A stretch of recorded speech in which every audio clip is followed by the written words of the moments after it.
welcome to another Writer's Showcase, everybody. I am excited to be here with my wonderful guests. One of them is ever so slightly late, but we will. He'll toddle in when he needs to. Anyway, allow me to bring in my guests, starting off with. Fataco!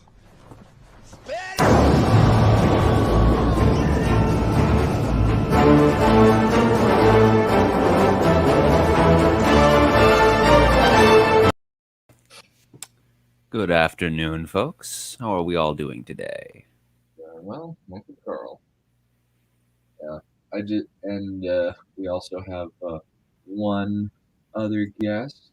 Please welcome our good and faithful Balerion curmudgeon.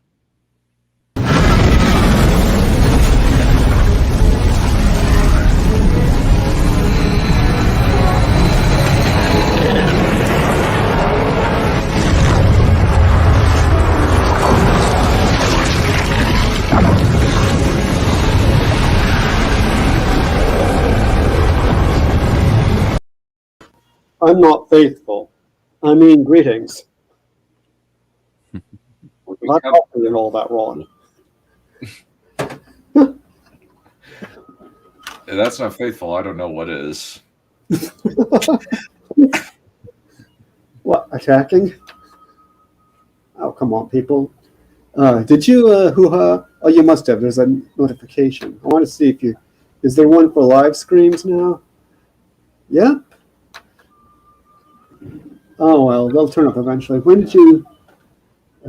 oh, just 2 minutes ago. No wonder. Okay. Yeah. All right. So I believe... oh, hey, Charles Calkins in the chat. Yes. Thank you. He's not wrong. Yeah. It really is, isn't it? So much so that it's just like I got 200 views on. Actually, like across my two Wheel of Time streams, one for book viewers, one for non-book readers. I got like 400 views, whereas my two videos for the House of the Dragon trailer is 100 views between both of them. Yeah. Have you seen, by the way, Red Team Reviews? Because there's an interesting bit. There's a very interesting bit where they're talking about the throne, and you would find it very amusing. I did watch their little review. I thought it was actually very interesting. I didn't know that was the guy next to Corlys was Vaemond Balerion. Yeah, I think that's in. I think the dragon has something about that. The dragon. I think that's in the Dragon Demands one, which I watched afterwards. It was interesting also to watch Quinn and what's the Gray Area, because Quinn is like, I'm not that excited because the series was kind of raw, and I'm kind of like, whatever. And then Gray Area comes on, so excited, da da da da da. Well, that's kind of. I'm not being rude to either of them. I'm just summarizing the general attitude. Well, that's kind of just Quinn. Quinn, I think, like, just has had a bad time period with the show. Oh, since especially since he was at the Watchers on the Wall panel. Oh yeah. And they Watchers on the Wall are scum. Pretty much. I don't have any respect for them. They're disgusting shills. Yeah, it's like whatever with them. Yeah. Yeah. And also, I imagine, a lot of people were saying, now you're poo-pooing the greatest show ever. And he's like, no, the season 5 was crap. And season 6 was only a little bit better. Season 7 was dumb. Season 8 was... Pardon me. Yeah. and also just the honestly, the trailer for House of the Dragon just kind of like, there's not really much there. Like, it doesn't show the major conflicts. It doesn't show, like, what is going to happen. It's mostly just kind of showing scenes that it's actually a lot of these performances, these faces, honestly. Uh-oh. No, really, like, is there any dialogue in that whole trailer besides Matt Smith's voiceover? I don't remember any. Precisely. Oh no, oh no, oh no, oh no, oh no. Pardon me. It's probably not going to be as bad, but it's just like they're kind of just playing it close to the chest. They don't really want to like reveal anything about the show. To the layman fans. Yeah. Oh well. Or like they're kind of just playing. But I think that part of that is just gray area. Is just kind of a really bubbly person. She's very easily excited by things. She also doesn't, like, as far as I'm aware, like, she didn't really do any like research into the Jamie Cersei debacle. She just assumed, no, it's just they were trying to make his character more gray. It's just like, nope, not really. It's just incompetent camera work. There's no deeper reason behind it. And that scene. All right. So, Alrighty. how are we gonna? Who's going first then? I believe Balerion, you're eating right now, correct? Or Well, I'm getting lunch, okay. but I'm likely to be eating for most of the live stream, unfortunately. Okay. Do you want to eat first while you're waiting for lunch, and then Carl can go after you? Would that work? Actually, kind of not, because it's almost 4:30, so I should be starting eating soon. I still have to get it. I haven't got it yet, so which means I have to be away from my keyboard. Okay. Okay. Carl can go, and then Balerion can go. All right. Okay, we'll do that. Let me mute myself then. Very well then. This is we're continuing Shenna's story. This is chapter 11, Lessons with Gareth. Shenna slept later than usual the next day. Indeed, it marked the first time that Elira woke up before her. Unfortunately for Shenna, Elira roused her with a shriek. "What is that horrid little monstrosity?" the girl demanded, cowering in the far corner of her bed and wrapping herself in bedsheets as though to hide herself away. "How long has it been there? Get it out of here at once!" A quick glance about the room made it clear that the horrid little monstrosity to which Elira was referring was in fact the crow, perched atop Shenna's trunk with a pair of songberries in its beak. "Don't be afraid," Shenna said, sitting up and leaning forward to let the crow hop onto her hand. "That's just my little crow. His name is Athanasius, like the wise crow from the ancient tales. Want a closer look? He's very sweet." "Keep that beast away from me," Elira squealed. "Those birds bring ill fortune wherever they go. The demons of the night winds ride their wings and bring the curse of darkness and madness in their wake. It is an evil bird." "Oh, now that's not fair," Shenna said, giving the bird's head a stroke. "I'll have you know Athanasius is a perfect little gentleman." "Well, gentle crow, I suppose." Elira let out a sound that seemed to lie somewhere between a groan and a harumph. "I'm going to breakfast," she snapped, emerging from her blanket armor to hastily throw on the simplest outfit in her trunk. "Don't let that thing touch any of my possessions." A few minutes later, Elira vanished into the hall in a furious whoosh of silk.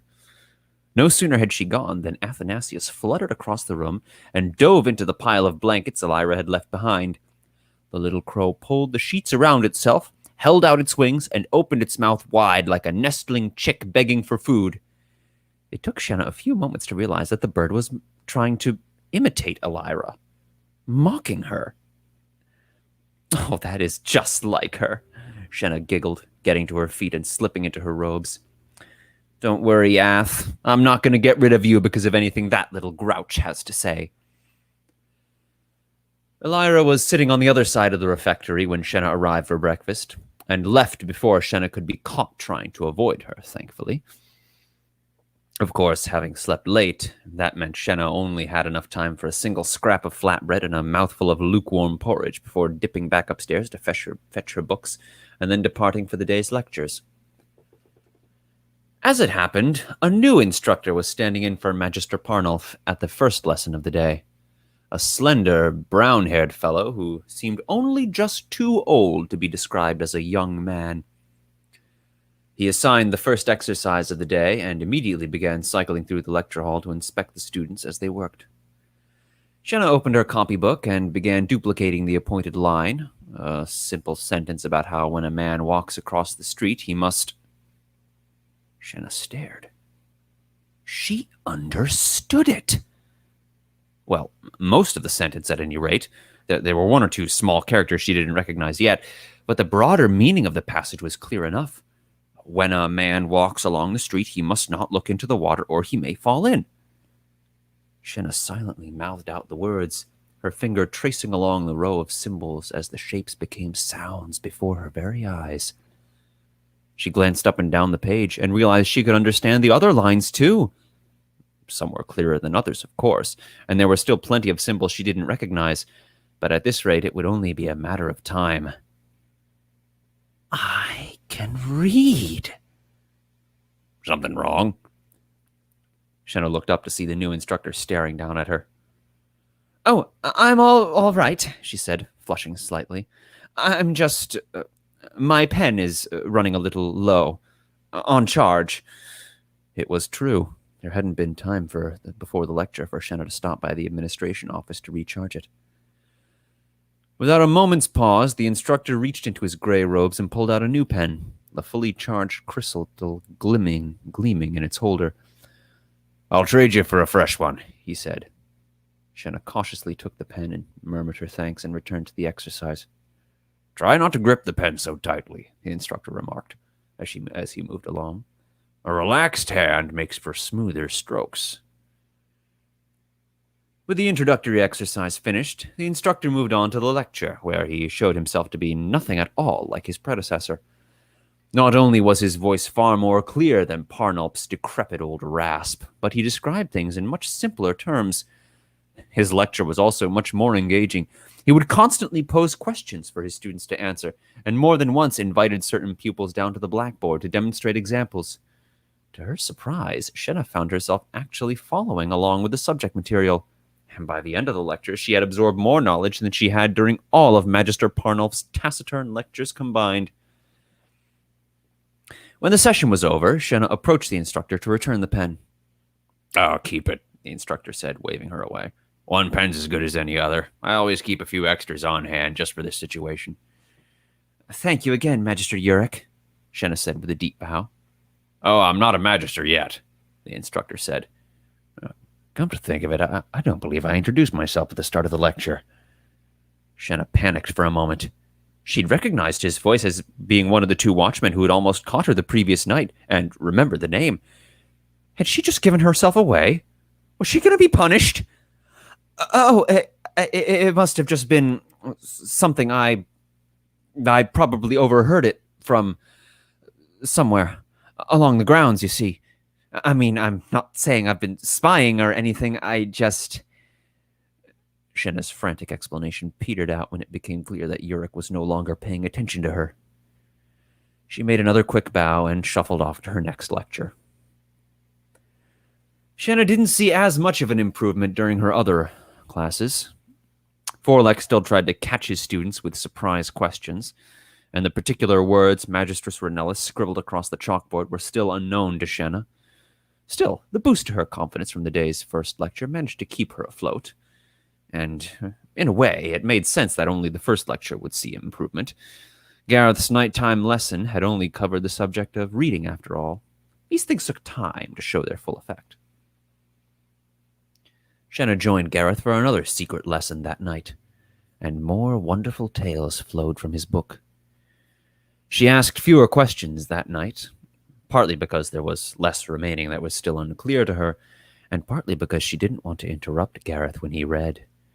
She would close her eyes and listen to Gareth's voice wash over her, so calm and gentle, yet with a deep well of strength, like a soft wind that might at any moment swell into a mighty gale and sweep her away. Shenna was almost torn between wanting to let Gareth read as much as possible or taking the lead herself to show off how much she'd already learned. Uric continued to stand in for Magister Parnolf on lectures for the next few weeks, and Shenna's reading abilities improved dramatically with each passing day. Soon, Uric was asking for her specifically to come down to the blackboard and demonstrate examples before the whole class. Shenna's newly won confidence began to carry over to her mathematics lectures as well. Before long, Shenna was expertly parrying Magister Forlex's ambush questions and smirking as other students failed to match her new abilities. Only Magistress Renelith's lectures continued to frustrate Shenna with her lack of progress. One night, after about a week of secret lessons with Gareth, once they had exhausted all the tales in his book, Shenna suggested that they shift their focus toward mystical theory. Gareth agreed, and they began working through Shenna's copy of Fundamental Mystical Theory. Shenna had to let Gareth do most of the reading at first, as the symbols were still mostly unfamiliar, but if it meant listening to more of Gareth's beautiful, calming voice, that was fine by her. All things are built from the 4 elements: earth, water, wind, and flame, Gareth explained. Earth is constant and solid. Water is calming and soothing. Wind is free and ever-changing. Flame is lively and energetic. Each of these forces interacts with all the others in specific ways. Earth and wind stand in opposition, as do water and flame, yet also do they complement and complete one another. Earth and flame together give shape and form to the metals and alloys that support civilization, while the union of wind and water calls down great storms to destroy and yet renew. Earth and water both represent substance and matter, while wind and flame represent energy and force. This is the most crucial relationship of all, the duality of the elements: matter and energy, substance and force, that which is and that which does.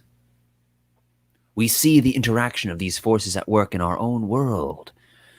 Earth, flame, and wind give shape to the vast barren deserts.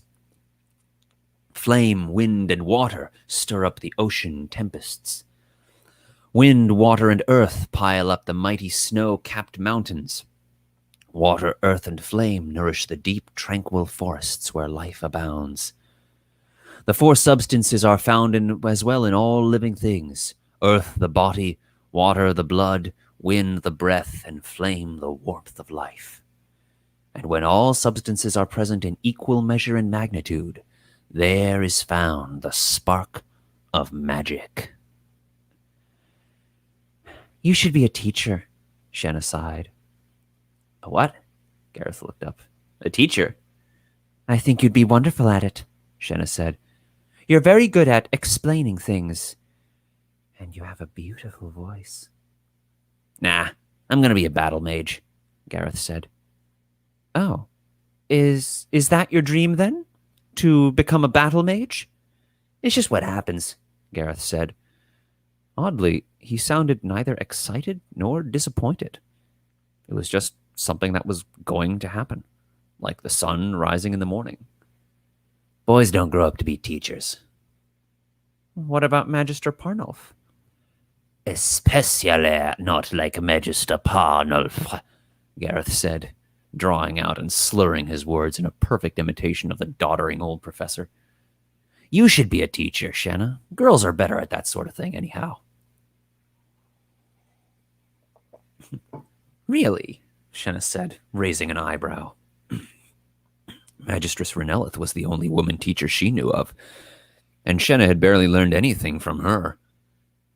Mistress Marana probably counted as a teacher too, but she made for an even worse example. Of course, Gareth continued, not noticing Shenna's skepticism. It's like the duality of the elements, you know?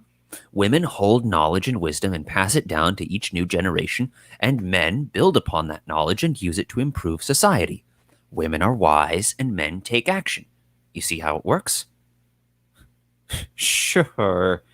Shenna shook her head. So women were wise and men took action? Please. She knew plenty of men back in Riverwatch who would laze about all day if not pricked by necessity. And plenty of women, too, who would forget their own names if people didn't constantly shout them at him. Sure, some men and women fitted Gareth's description, but surely there were just as many who turned it on its head.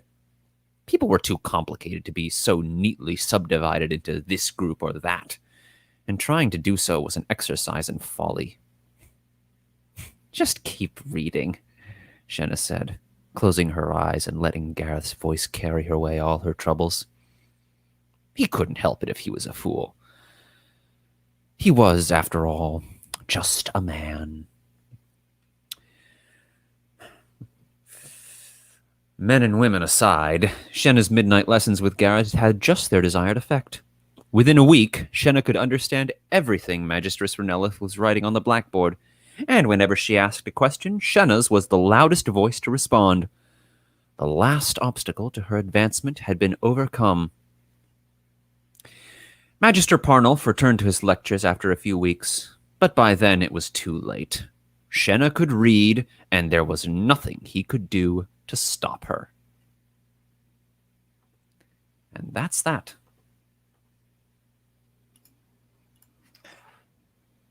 Mostly just like a little bit of fun. I quite liked the interaction. I definitely smell shades of Robert Jordan in there. Oh yeah, his fingerprints are all over my writing. Oh yeah, definitely. But yeah, this is much more of a montage chapter, a passage of time. Displayed passage of time. That crow is rude. Yeah, well, Elira was calling him a little monster, so She was right. he's gonna mock her. She outranks him, so she's right. So, and that Shenna needs to stop breaking the narrative. So basically, because Trump says something dumb because he outranks you, he's correct. Yes.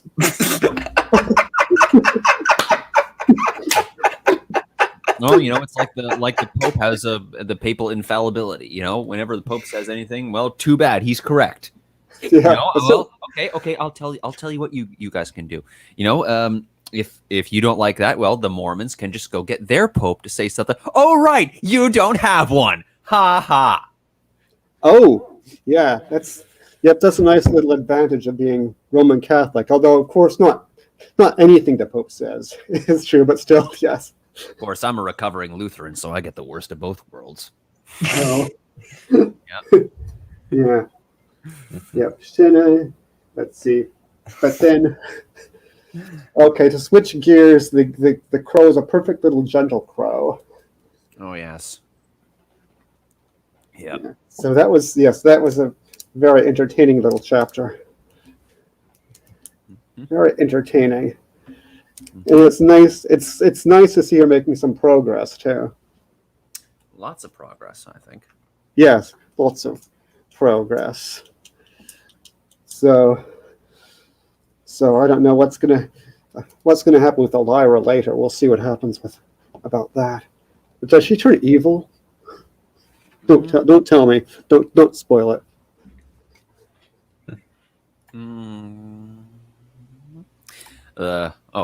Previous? No, maybe we didn't hear that one. The previous chapter was when Shenna snuck out to have a secret lesson with Gareth. Yeah, I think she's thinking. She's probably thinking of the one where Shenna is just starting out her lessons, and you kind of needed to do something like that with her. With that, I would think. Well, I mean, and everything is a passage of time. The difference is, of course, we see all of it. Yeah. It's a question of how much time passes and how much detail we go into. Yeah, because sometimes you do have to do some kind of montage thing, especially early on in the stages where she's just arrived here. We need to get her her schedule and that. I mean, that's what happens with her at the beginning of Harry Potter too. There's a montagey thing where they go into all the lore of what the school is like and all that, and then afterwards you can have things happen. Yeah. Yeah, I'm having a similar thing with Queen of the Ashes, where it's just like there's nothing interesting really that I want to cover in this little like bit of history right here. So I'm just gonna do a hop, skip, and a jump to the more interesting bits a few years later.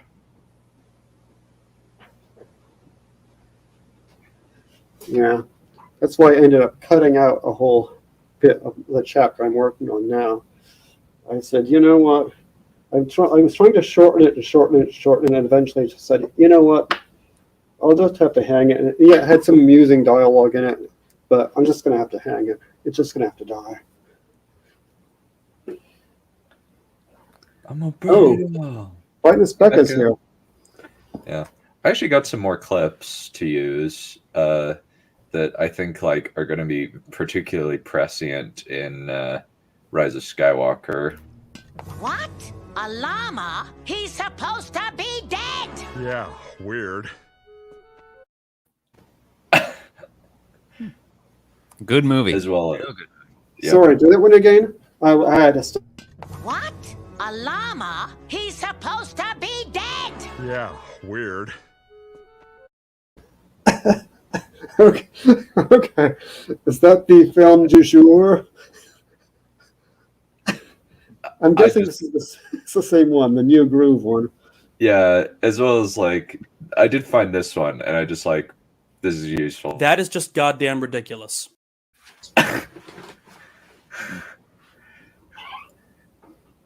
Yeah. Ooh, I actually had another one that I'm going to be using very frequently. We probably won't, since once we're done with the sequels, I'll probably say, yeah, you've been suffering enough. I should probably let us watch some good movies, but we're also going to watch some bad ones. So, do we have Disney Renaissance in our future? Well, I was thinking the Disney remakes are in the future. Yeah. Oh God. If we do those, maybe we can do the real ones too. Although I don't know, it's a little weird. A bunch of guys watching the real Dumbo or Cinderella, but hey. Oh, basically the idea would be we watch both versions and compare and contrast them. Yeah. Maybe the bad one first. Maybe the remake first. Yeah. Disney remake shivers. None of Michael Sheen laughing. Oh, I still have that one. Oh, no. Oh, God, no. Please, no.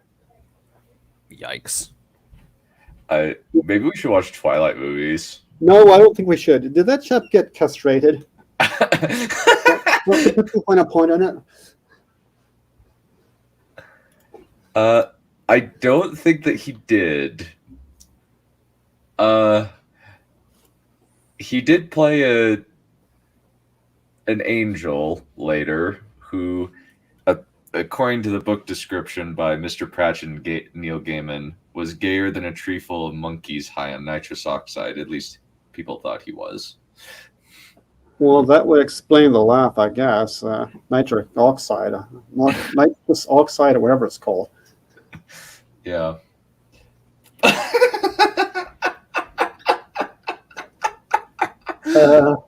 We have so many requests. Maybe we'll just make Fantasy Year next year, and we'll watch a bunch of Once Upon a Time. We'll try to watch like a season of Once Upon a Time after we do Seeker, while we're waiting for the inevitable trash fire of Lord of the Rings. Yeah, looks like we got a bunch of possibilities. Yeah.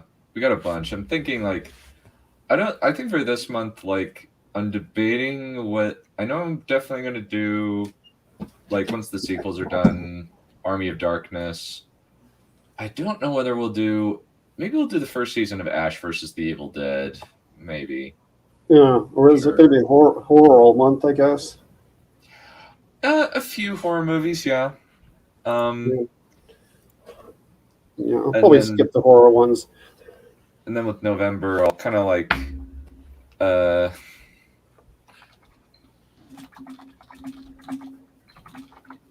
for November, I'm not really sure what we'll do.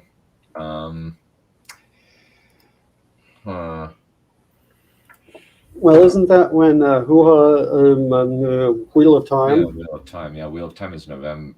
Okay, so guys, for the first month, couple weeks in November, we could do something, like a one-off, like maybe a few like fun action movies, like Mad Max: Fury Road.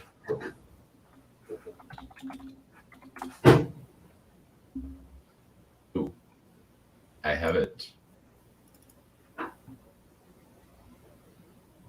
I got the clip that I'm going to be using frequently, especially when it comes to the Disney remakes. Yes, because suffering is good for the soul.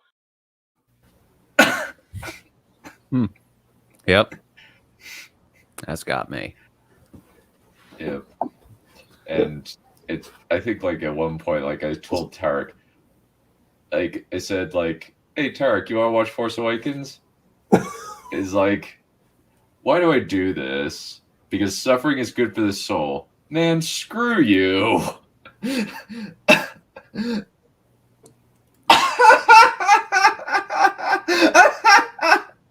As soon as he's finished, I'm down. As far as I'm aware, he hasn't quite finished it yet. But when he does, yeah.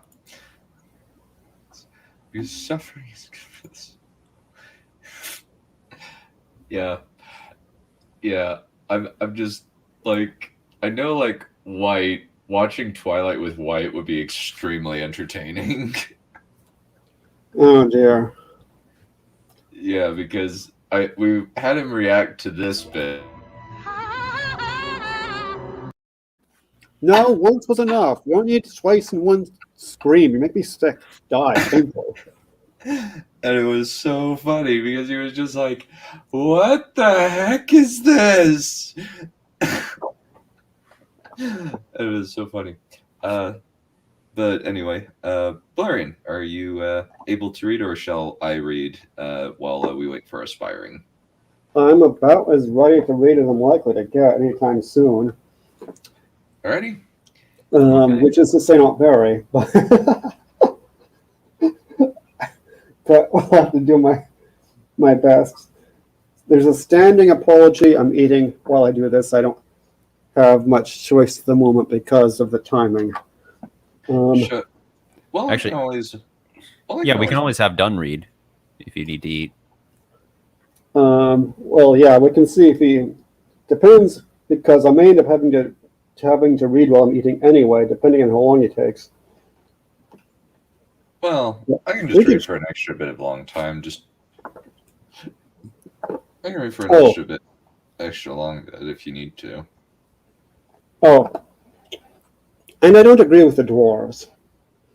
I would have thought humans were excellent for business. They're very gullible and you can easily persuade them to buy any amount of rubbish.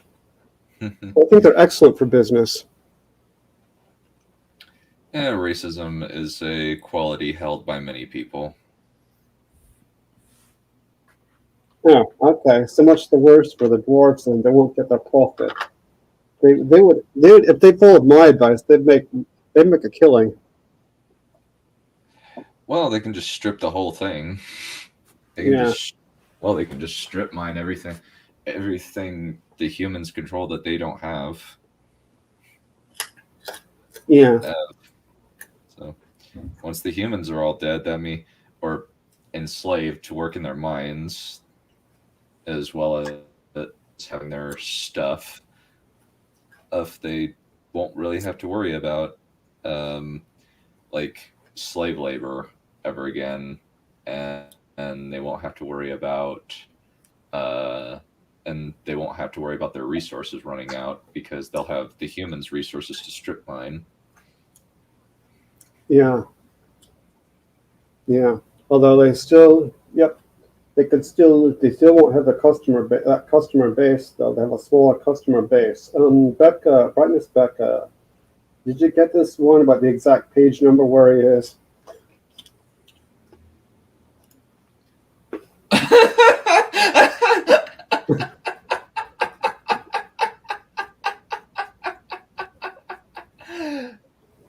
Yeah, every time he reads it, I get a torrent of text messages explains why.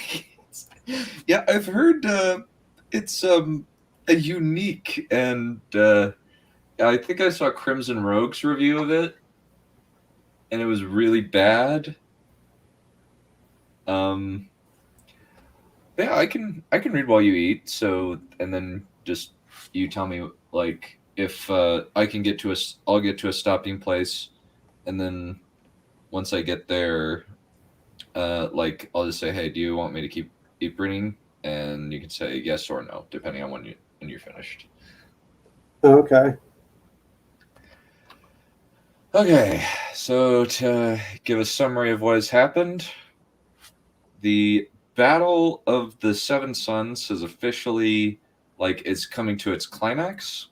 The battle was mostly on the sides, but now the Dragon Lord Empire's army has arrived to kind of even the playing field, and now currently there are 6 dragons fighting up in the sky against each other, as well as 2 large armies battling it out on the ground.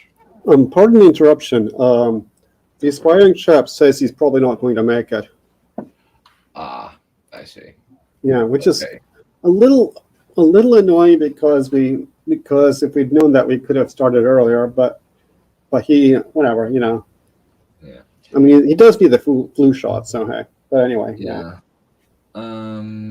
Which is why maybe we should have started at 3:30, and then if he made it by 1:30, and then if we made it by 2, then he could come on. It's no big deal. Anyway, carry on. Sorry about that. Happen. Yeah, no sorry about that. And let me just quickly add Wasia, just in case, since he's probably the only other person I can think of who might be able to come on. I'm not sure. He's the only other one that's other than you, other than Fanfic. Oh, Wasia's not in. Okay. Okay. We'll just do a shorter showcase this time. Okay. And ashamedly, Narcissus is dead. He sacrificed himself to open a portal to, a temporal portal that allowed the army to come through the portal. So, poor guy ended up dying a hero.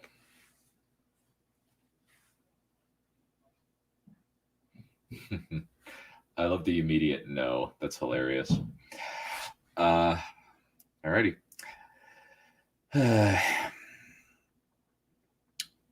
Toresh watched in amazement as the new Imperial army flooded through the portal onto the plains as the rebel reinforcements moved onto the fortified hill. Well, it was clear that they were attempting to use the high ground, but Cronin had anticipated it. His old friend Melee took Ellie's right at the hills, dodging ballista bolts.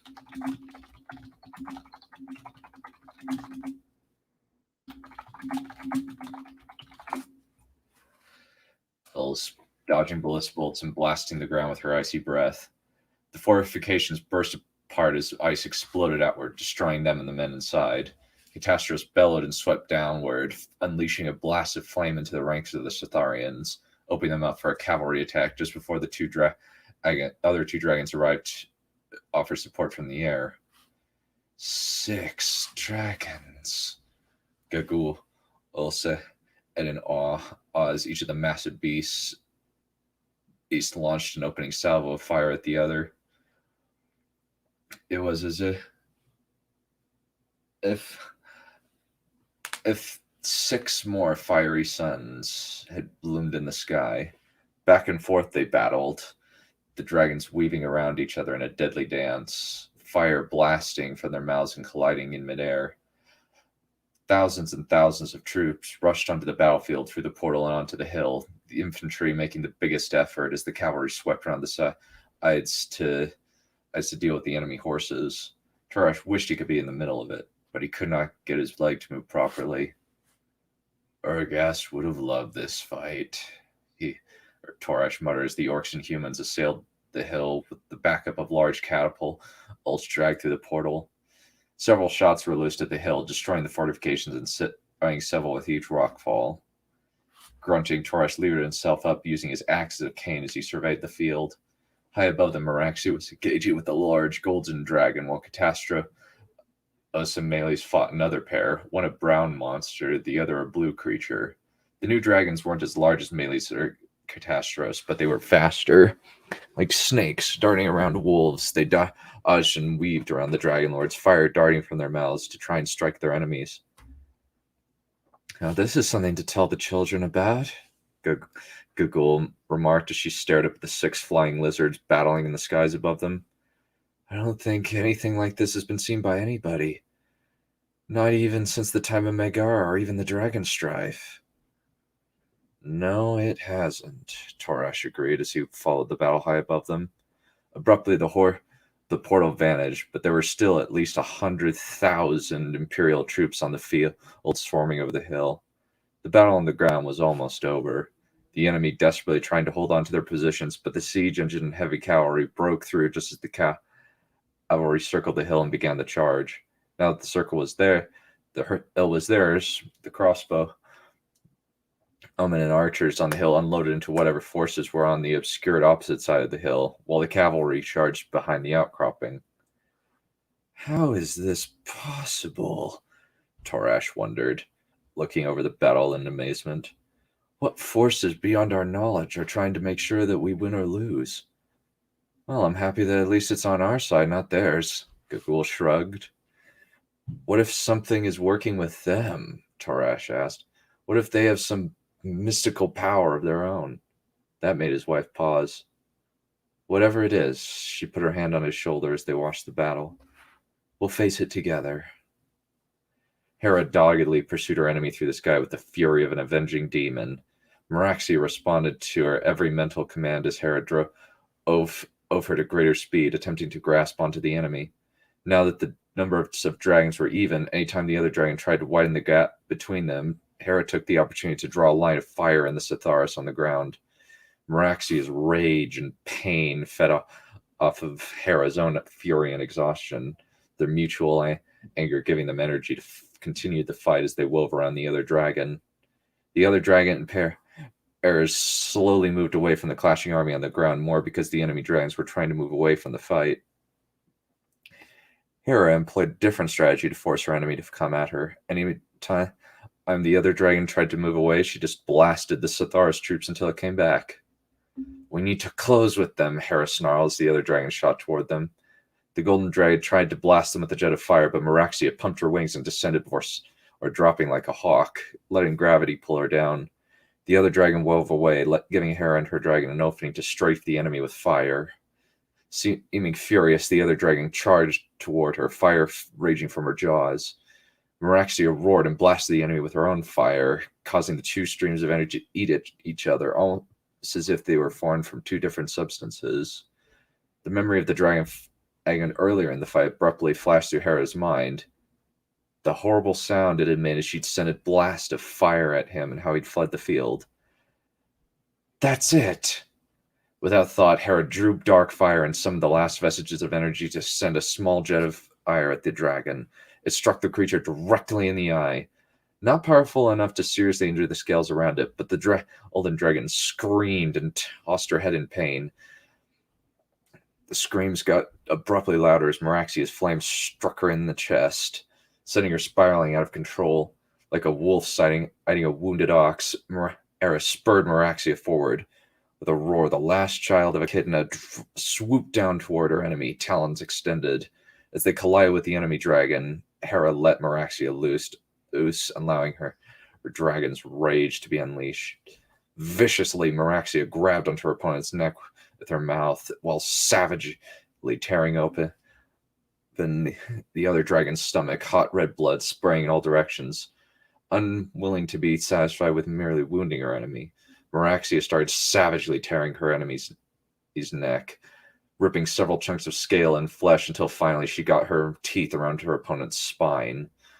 Rage and joy mingled inside Meraxia, and by extension Hera, as the red and black dragon tore the other dragon's head from her shoulders and let both halves of her drop toward the ground.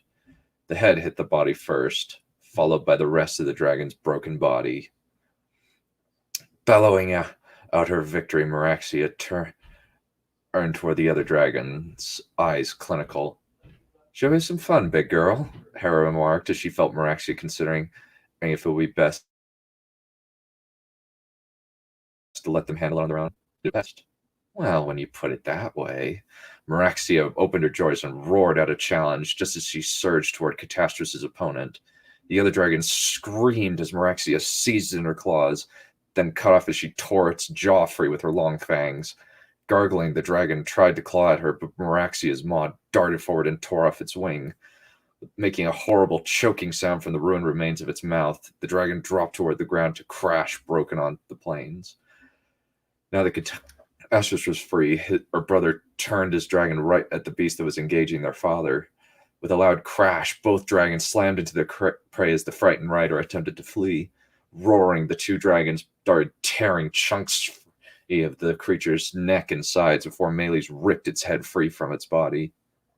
She probably didn't want to be outdone by me, Meraxia thought, tone slightly smug, though a hint of approval as the final dragon dropped toward the ground. Toward the unforgiving brown colored her voice. She's a good hatchling. Shaking her head in mock consternation, Hera urged her dragon to fly up to her father and brother. She quickly motioned toward the ground, then descended toward the large hill in the center of the battlefield. All three dragons quickly dropped, all of them gracefully landing on the ground. "Are you assuming command, father?" she asked as Meraxia prowled close to Meles. "No, how this battle ends is up to you." Cronin shook his head and rested his hand on Judgment's hilt. "You held up your side of the plan. We just came in at the end as we planned." "This didn't go according to plan," Hera grimaced. "The enemy turned all of our elven mercenaries and even laid a trap for us that involved excavating tunnels beneath our lines." Cronin's eyes narrowed and his jaw tightened. Carlion spat to the side and Catastrophe bared his long fangs in a snarl of fury. "Were you able to find out how the enemy paid them?" her father asked. "I don't know. We couldn't afford to take any prisoners, not with the enemy in front of us." She took a deep breath and soaked her sword hilt. "It looks like we've caught a few prisoners. We'll probably be able to interrogate them. Though unless they're officers, they'll likely have nothing to give us." Carlion shook his head. "Bastards probably won't know much. It would likely have been the enemy dragon riders that knew all the secrets," he remarked regretfully. "They're running now," Cronin remarked, nodding toward the fleeing troops. "Hera, this is your fight. How shall we end this?" Hera didn't need to think. These were likely the last available fighting men. If she allowed them to leave, then they would try and hold out against them in the woods. "Complete unit annihilation," she said coldly as she watched the enemy cavalry and infantry fleeing the field. "Then once we've destroyed them, we move into the forest and begin scattering Sithara so that no one will ever raise a rebellion against us again." "Ready to have some fun, Catastrophe?" Meraxia asked. "Or has your taste gotten boring over the past couple centuries?" "This isn't fun, Meraxia." Catastrophe's voice was grave. "It's butchery. Might as well call it like it is." "Who says that's not fun?" Meraxia purred, gazing eagerly at the fleeing Sithara's rebels. "We're dragons. We own the skies. Why not play with our food a bit?" "Because that's dull and uninteresting." Catastrophe lashed his tail. "Do as you please. I shall do my duty. Enough bickering, you two. Hera gripped the saddle horns more tightly and prepared herself for takeoff. Let's end this rebellion. Rumbling happily, Meraxia surged forward and leaped into the sky. Catastrophes and Meles followed quickly afterward. But the silver she-dragons circled behind their forces and created a wall of ice in between their troops and the enemy. Wise precaution against fire spreading, though likely it would be smoke that would kill more troops. Why don't you take the lead, Meraxia? Hera gave her dragon her head, hunching down in the saddle. Roaring in delight, the vicious old she-dragon shot down, forward and around, right in front of the fleeing Sithar's cavalry. The fleeing troops, men and women alike, screamed as the dragon approached, but instead of unleashing her fiery breath, Meraxia opened her claws and smashed through the enemy ranks with her talons, sending men and horses flying. Roaring, Meraxia ascended and turned again, this time opening her jaws and climbing down onto a pair of men and their horses before throwing them aside. On the other side, Catastrophes began hurting the enemy with his fire, incinerating dozens of men with each pass, sometimes hundreds. Eventually, Meraxia tired of her sport and finally unleashed her breath. The intense inferno of the oldest living dragon in the world engulfed the Sithars and began spreading across the rain-soaked grassland. Men screamed and died as Meraxia and Catastrophes bathed the land in fire, the rage of the dragon lords unleashed against those who dared to oppose them. Hera let Meraxia's rage fuel her as she destroyed her enemies. Their destruction a right and just thing. As the last of the Sithar's troops fell, Meraxia swung around and ascended through the smoke, causing the men behind the wall of ice to is a cheer of victory. Caught up in the moment, Hera drew her sword and let loose a jet of fire into the air, causing another cheer to rise from her troops on the ground. Snarling, Meraxia descended toward the hill, then rolled her shoulders. Well, that was a good fight, she purred, lashing her tail and gazing hungrily toward the field where both men and horses' emics lay dead almost as far as the eye could see. The big dragon's intentions weren't exactly subtle. Rubbing her eyes, Hera slid off her dragon's back, then patted her on the neck. Go, eat your fill, she remarked. I need to get some rest and food myself. Growling, Meraxia pressed her head against Hera's. I'm glad it's you, she said quietly. He loved you more than anything. It's why he gave his life to save you. What? Hera asked. But Meraxia just pressed a series of disjointed images into her head, as if she were seeing it with her own eyes, the battle in the sky with the other two dragons, the girl abruptly appearing to them as Meraxia was held captive, then the deal with Narcissus. The pain that Meraxia had felt as her rider had transformed into blue energy brought tears to Hera's eyes as she experienced it. Closing her eyes, she put an arm around Meraxia's neck and squeezed once. He was a good friend to the end, she whispered as she released her dragon. My dragon. I should have given him more credit for that. You gave him what he needed. Meraxia swished her tail and nuzzled Hera's face with her scaly snout. I wish he could have lived longer, to take what you had taught him, but as is, his name will live on forever in glory, undimmed among the stars in the heavens. Nodding in agreement, Hera patted Meraxia's neck and allowed her to depart the field. The pair of loud thuds accompanied Meles and Catastrophes as they landed on the ground not far from her, though the two dragons only stayed long enough to allow their riders to dismount before prowling toward the dead bodies to begin gorging themselves. You amazing big sister! Carlion put his hand on her shoulder and surveyed the carnage of the battlefield. You held them off, and against numbers that we never expected on ground of their choosing. Indeed, Cronin pulled her into her hug, making her feel as small as a child in his big arms. He shielded him close, allowing the tension of the previous few hours to drain away from her. I'm so proud of you, he whispered. You are the blood of the dragon, and a worthy heir, greater than even my wildest hopes for you. Thank you, Father, she whispered into his chest. I was so scared out there. I was so tired. I know, he kissed the top of her head and put his hands on her temples. You held out strong, and you've proven yourself worthy of that blade. So, was Narcissus much of a nuisance? Carlian asked casually as he looked around. I assume he died in the fighting, otherwise you wouldn't have Meraxia. He gave his life to create that portal that you came through after bravely holding his own against 2 other dragons. Hera couldn't keep a slight amount of coldness out of her tone. I will hear no ill words spoken against him. Carlian blinked and raised his eyebrows before pursing his lips. Huh. Well, I would have never thought he had it in him. He blew out his cheeks, then let out the breath. That is quite something, I must admit. He sighed. So, what was that anyway? Some divine aid. Hera shook her head, mind still unable to fully comprehend what she had seen in the young woman. A figure of great power. A lady in a green glowing red dress with hair of silver and black that flowed without strong wind. She faced her father, trying to impress the importance of what had happened. Father, I've never seen anything like it. It was as if Lilith herself had returned to give us favor in this battle. But she gave me the power of fire, something I thought only Echidna could grant. Frowning, Cronin stroked his beard. Incredible. Knew you were special, sister. Arlianne smiled and clapped her on the shoulder. Well, now you're the heir. Whatever happens now that Uncle is dying.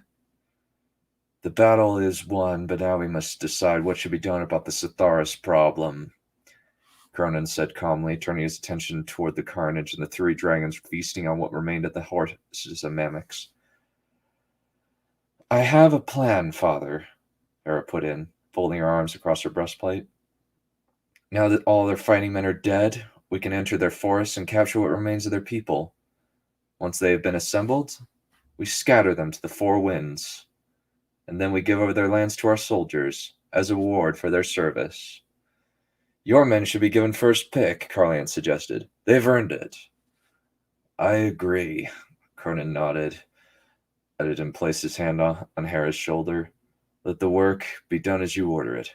I need to go north to attend your uncle and prepare for what is to come. He gently squeezed her shoulder. You will govern the province in my stead and ensure that order is established here. As you command, Father. Hera put her hand to her heart. I will do what must be done. And that's the end of that chapter.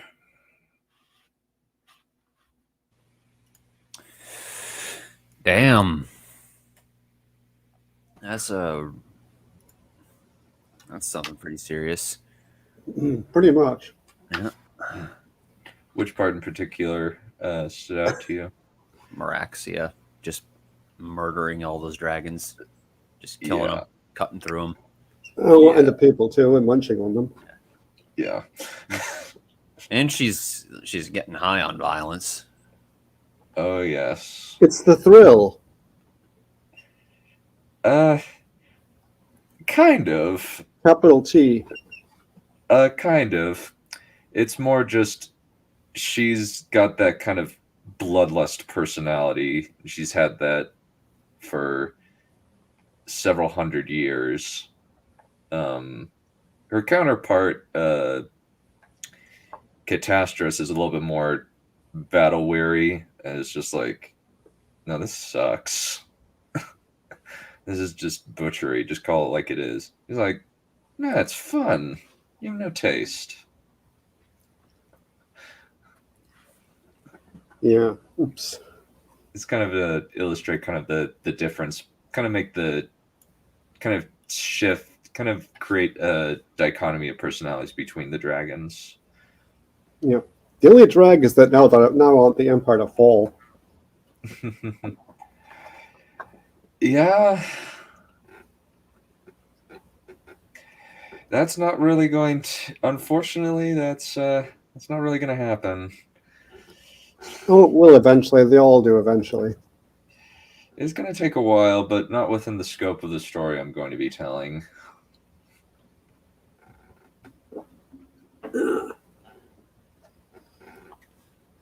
It's going to take a while. Anything that stood out to you otherwise? Not much other than that. Yeah. Do you think that like the Hera's decision, like at the end, made sense? Well, I mean, it's literally genocide, but yeah, it makes sense. Yeah, it's definitely a very morally bad decision. It's not something that a moral person would do. Yeah. Oh, and how dare you kill the nurse chap? You must die. Die, Braylord, die. Oh, read the last book in the Lost Legion series. You'll be way more mad at me. Oh, what'd you do? Wipe out the entire population of a continent? And that does the hero wipe out the entire population of a continent? Oh no, I just kill a lot of named characters that you've seen since book 1. Oh, okay, no big off. Yeah, that's just what that we've all done that, Yeah. Yeah, I was particularly bloodthirsty with that one. That must have been a riot. Oh, it was. My girlfriend at the time was reading through the books, and she was giving me blow-by-blow texts as she was reading the last book, screaming at me. Like, she was like, all she would do is like yell, like it would be like in all caps, name of X character, and I would just be laughing. That must have been romantic. Oh, it was. She hit me with the book when we next met up. It was exceptionally amusing. She was like, you are laughing right now, and I hate it. I am destroyed. And then you made her watch a horrible movie. Oh no, I was no, I was nicer than that. Out with my girlfriend. It was like, I think like we watched Force Awakens and TFA early on in the relationship, so she'd never seen it. Next week will be interesting, certainly. Oh yeah, it's the backpedaling the movie. Yeah. Backpedaling. So basically they're going to go back on a lot of those stuff in TLJ. Oh yeah, like almost categorically so. Oh, okay. It's almost hilarious. Like even like if. Oh, go for it. Sorry.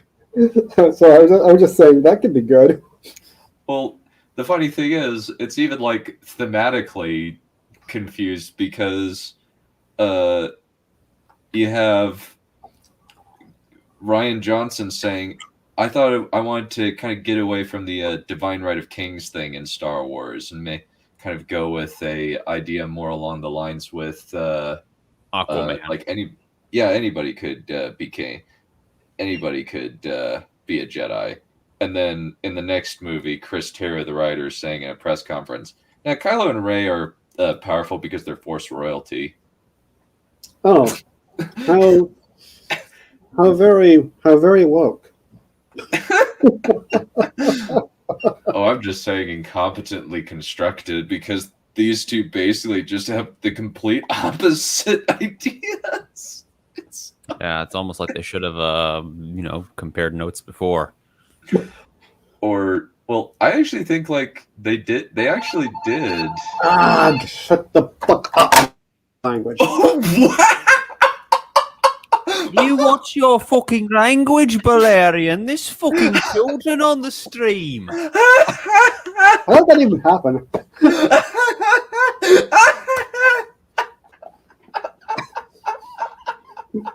It's kind of an odd thing to make me cuss like that. I mean, the only thing that made me cuss like that was actual computer problem, which is making it impossible for me to take part in the live stream. So that's the only other time I cuss on mic.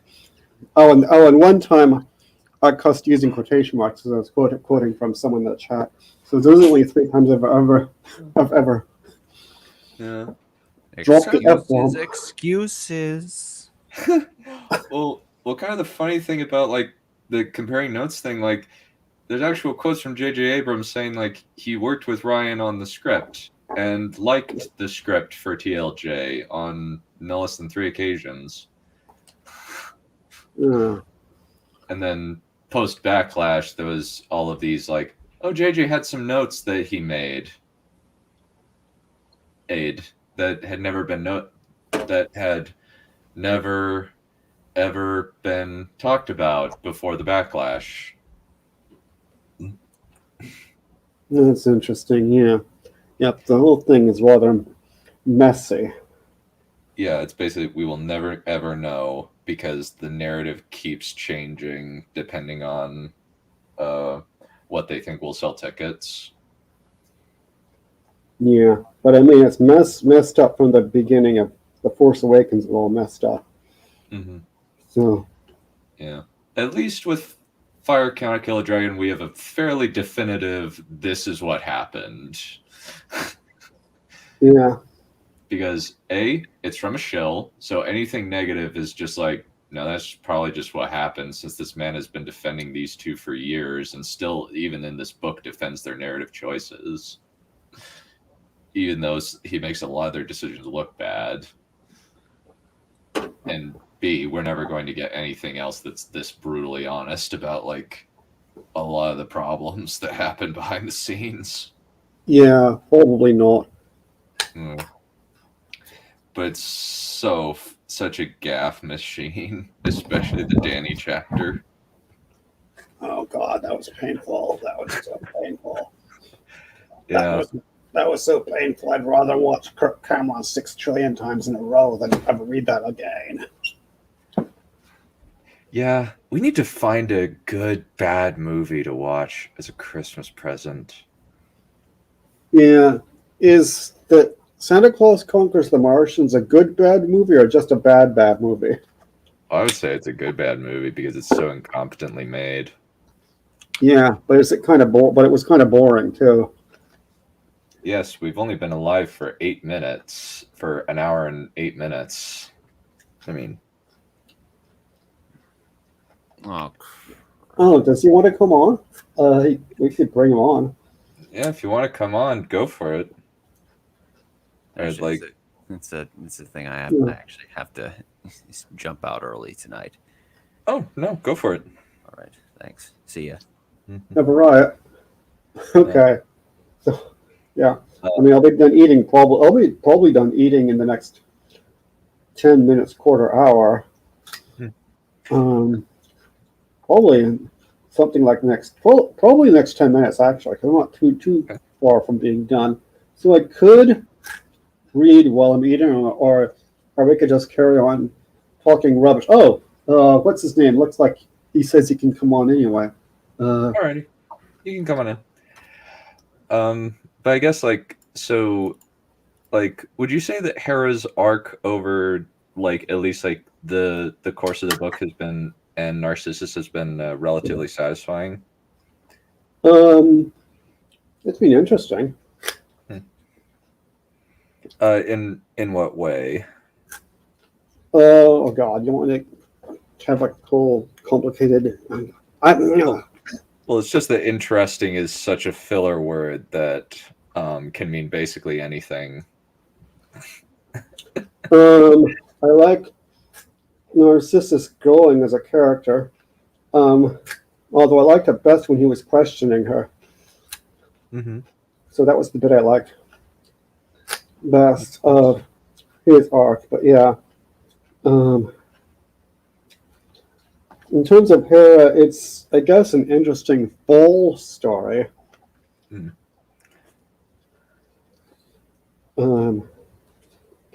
terms of how she turns into a war criminal. to put your fine point on it. In a way, yes, she is very much a war criminal, technically. Like, going after like fleeing combatants isn't exactly the most honorable thing to do. No, Go for it. Sorry. Oh, carry on. I was just agreeing. Because in a lot of ways, she, like she has, like she's kind of going with the Tywin Lannister approach, where you're kind of like, no, let's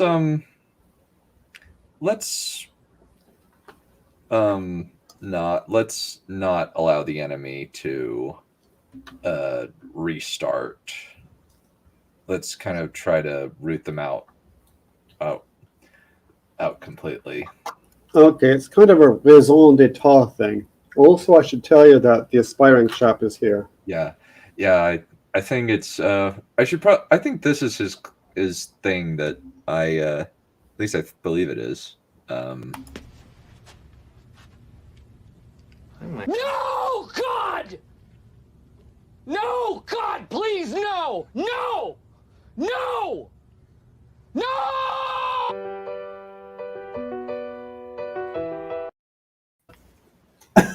I have many things, but that does very much exemplify my feelings now, because everyone's left.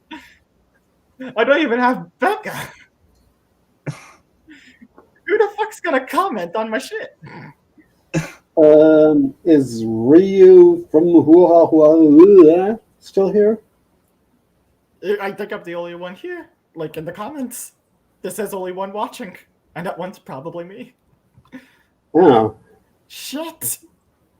I think school has kind of hurt a lot of our viewership, as well as the return to normal now that COVID is finished. Because I just got back from the fucking flu shot. Just got back. Cool. Oh. Now, should I read this one now? Because this is meant to be my big culmination chapter for this particular character's viewpoint right now. It's like, this is an important one. Oh, I was doing something really stupid right now. I was physically pointing at that thing so you could see me. at the chap in the chat who was talking as though you could see me. Someone is alive there. That's at least something. Yeah. I understood that reference.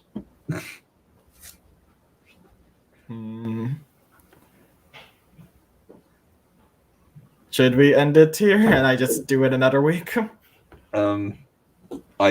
I've always done this, and it doesn't really matter for viewership. Like, the viewership on these has always been very, very small. Yeah, but Becca's normally here. At least I have one other human being. And Carol's also lost. Carl. Yeah. So it's like I have two less people.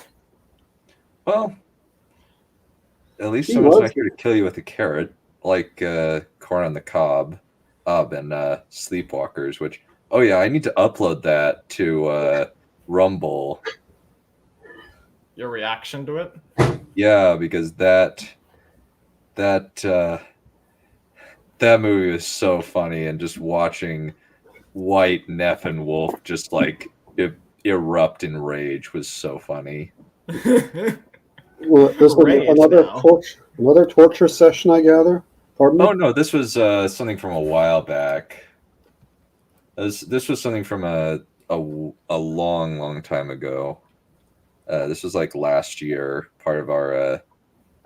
I can't remember what time of year it was. I just remember it was like a while back. It was just after White during the stream, I think. It's the movie about the incestuous cat vampires. No, thank you. Don't worry, I'm not going to make you watch. We already watched it. I'm just going to put the commentary up on Rumble. Well, I mean, you couldn't make me watch it anyway. I mean, what are you going to do? Come to my flat with a machine gun and say you watch this thing or I'll shoot you? Maybe.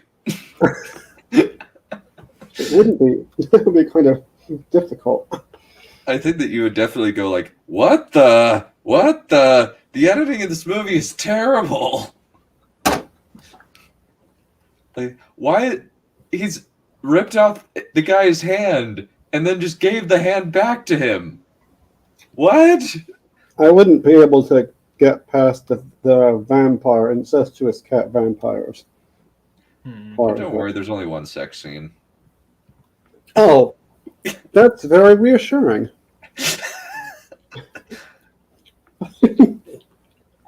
So, I don't know if I ought to start reading or if a sparring chap wants to go, but I'm pretty close to being done eating, like in the next 5 or 10 minutes, I think. I think.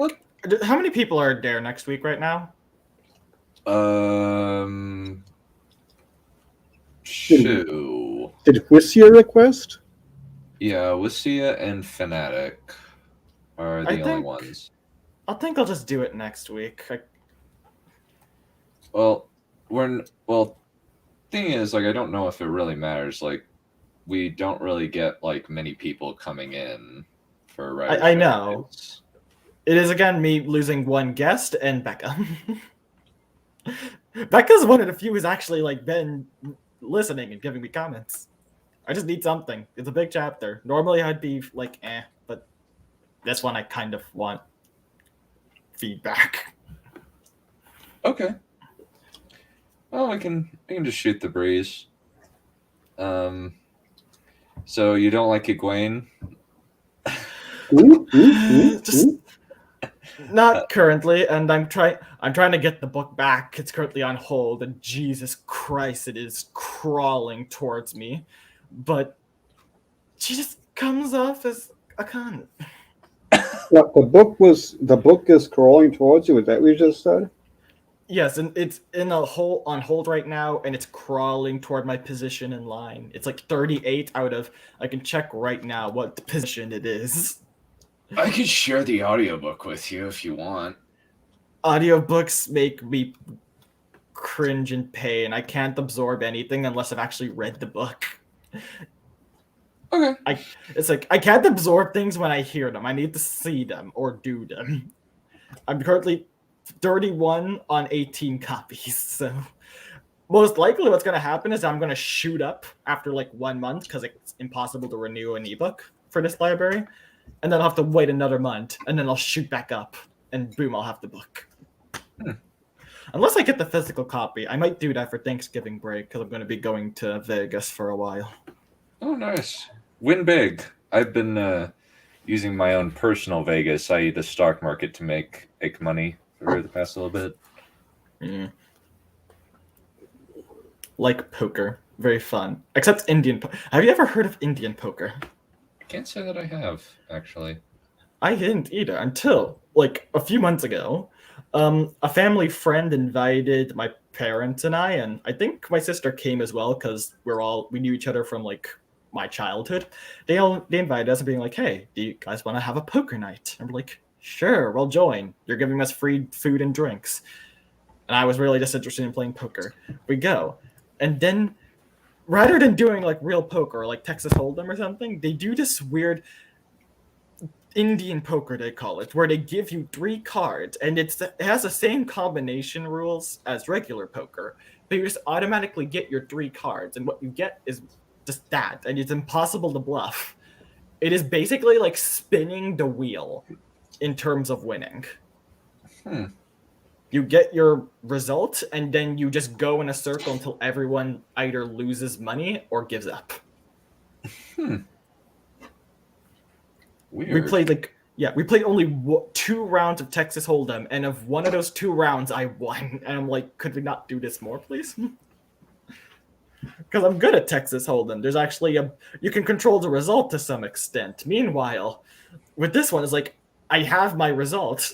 It's either I just automatically fold, and I have to pay one no matter what. So I'm just losing money to get bad hands. And I can't even bluff my way with a bad hand because someone with a good hand is going to, no matter what, just keep going. It's the weirdest game of poker I've ever had to play, and I want a rematch where I'm playing actual poker against those people. What the fuck was that? Destroy them. That was I think that was my cup. If that was audible, was that audible? That was just my... I thought you were slamming a microwave closed, mate. Nope. But yes, I will destroy them one day if they ever invite me for another fudging game night where they don't play Indian poker. Okay, I will be ready in like 1 minute. Does Camp Balerion still have to read? Yes. Oh. I already read mine, so. I thought I joined the stream being like, oh, so Dunn's reading, so that means Balerion and Carl have both read, but no. It appears the order has been very screwed up. So Becca left just after you, huh? I see how it is. I think she left right as I was starting, actually. So she probably had like something pull her away. It's good. If she comes back, I'll read. Let me pray she comes back. Yeah. So, like, what do you not like about Egwene? I'm curious now. So, in her interactions, she is very condescending to the guys. Constantly. Despite the fact they're of the same age and therefore in their little hierarchy of that village, the same kind of social class. She seems to look down on things they say, like that it's going to be dangerous or that they don't feel like she should leave. She just seems to take insult to things that she should know isn't meant that way. She knows that Randall Dorr is incredibly bad at talking. With her perspective, we can see that. And yet she seems to almost purposely misconstrue what he says. It's like, you are much more talented in social circles than Dorr, mate. You know this. We've seen one chapter of your perspective, so you clearly are aware of it. And yet you seem to be turning his words against him, and he's just having to fumble over himself and trying to convey his thoughts to you. Okay, well, Patrick Shields is in the chat now, and Aspiring Chap says, Becca, come back, come back. Yes. Come back, Brightness, come back. What did we do? Was it something we said? Well, yeah, probably. She left for Dunn. What did you have in this chapter? Oh, that was something else, yes. Mass genocide of an entire army. Oh, just an army? Dang. I don't know why she hasn't left for any of my chapters yet. Well, mine was basically like a character that I think that she said that this character was scary.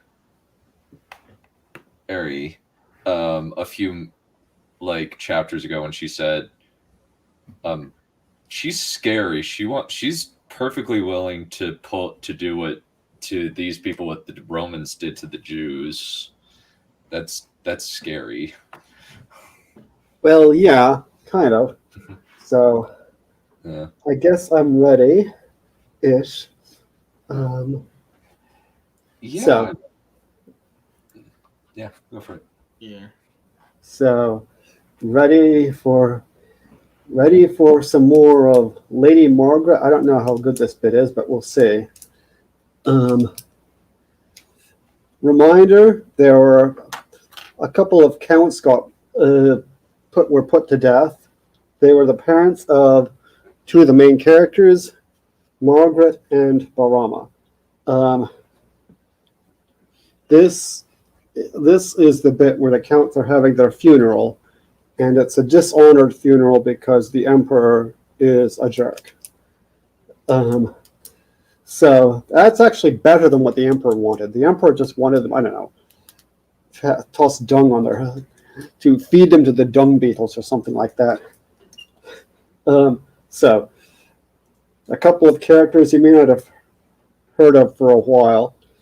Imuni is the mother of Barama, the wife of Garawada, and Tiyaku is Barama's sister, the daughter of Count Garawada. Now I'm confusing you even worse. Count Garawada, who's one of the ones who got killed. And Imuni is also the sister of Count Pilamar, who was one of the counts who got killed. So, hopefully that helps. Countess Dowager Imuni of the Counts of the Ambata had just finished her supper, accompanied only by her entourage, for she was now given scant honor in the castle, and by Tiyaku, who had returned for the funeral. They were being made ready for the ritual, and were now clad in the mourning colors of black, for death, and yellow, the color of hope, except for an emerald ring with a black band representing Peje, the province of Peje. The Countess Imuni had been informed of the death of her brother Pilamar and her husband Gadawada with what she considered indecent informality. So rigid had been her upbringing at convent school that despite her Kalaman blood, she betrayed barely a flicker of emotion in public save through the eyes, and only wept in the privacy of her own apartments. This did not mean that her sorrow was any the less. But it was not grief alone that she felt, but also indignation at how the funeral was being handled. "I am displeased that the funeral is being held at night, against tradition," she remarked. A maidservant was placing a veiled yellow mourning scarf on her head. "It shows disrespect both for our grief and for the solemnity of the occasion." "Unlucky, too, or so I've always heard," said Tiyaku. "Why is it that I have only been notified of the time of the funeral 3 hours in advance?" Says Imuni. The maidservant handed her the parasol she bore on important occasions. 3 Terranian hours amount to a little under 2 of our hours. I think there are too many notes to that effect in here. Anyway.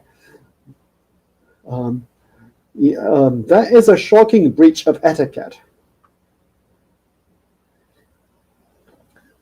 Exalted wanted it, and I dare say Imoran, our brother, didn't mind either, the idiot, said Tiyaku, putting on her own mourning scarf.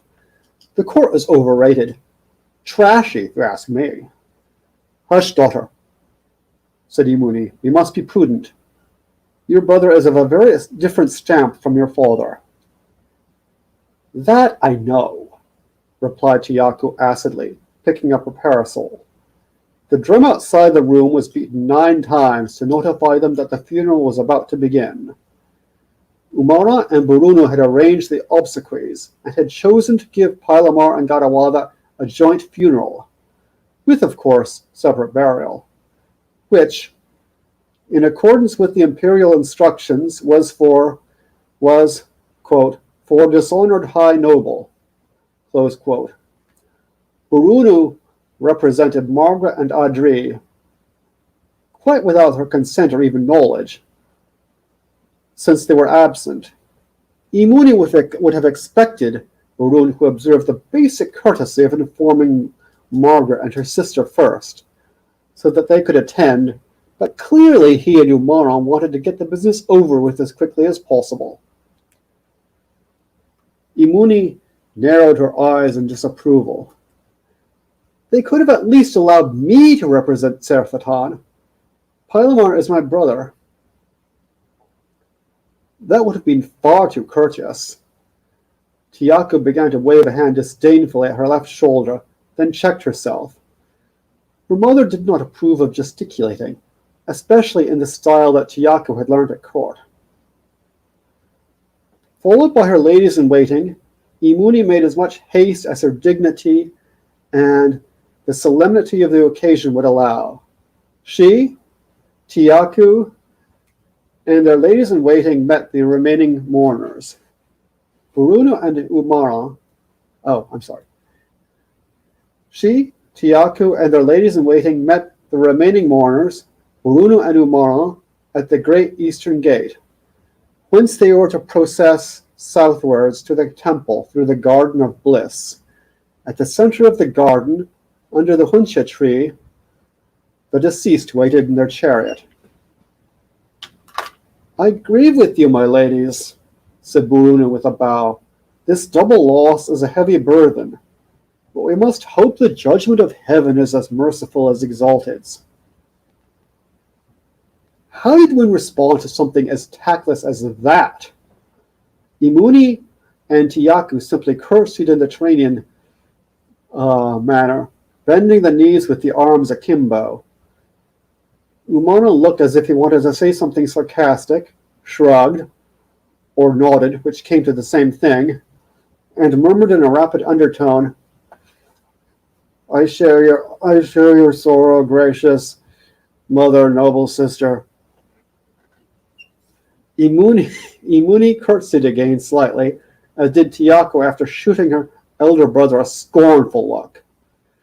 Umano forged ahead with Burunu, gesticulating and stifling a laugh. He was probably drunk, Imuni knew. Burunu whispered something, and Umano took a stab at decorum in a half-hearted sort of way. It's a beautiful night, whispered Tiyaku, as she and her brother and her mother walked slowly behind. The Achura shines brightly overhead, and there's not a cloud in the sky.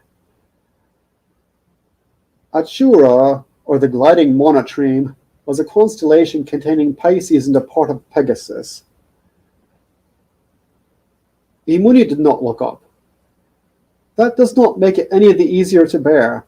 How often did I and Garawada gaze upon it together in happier times, when the evils of the court seemed but a distant rumor? Tiyaku bowed her head. Did my gracious uncle love the stars, too? Well enough. Imuni's expression softened.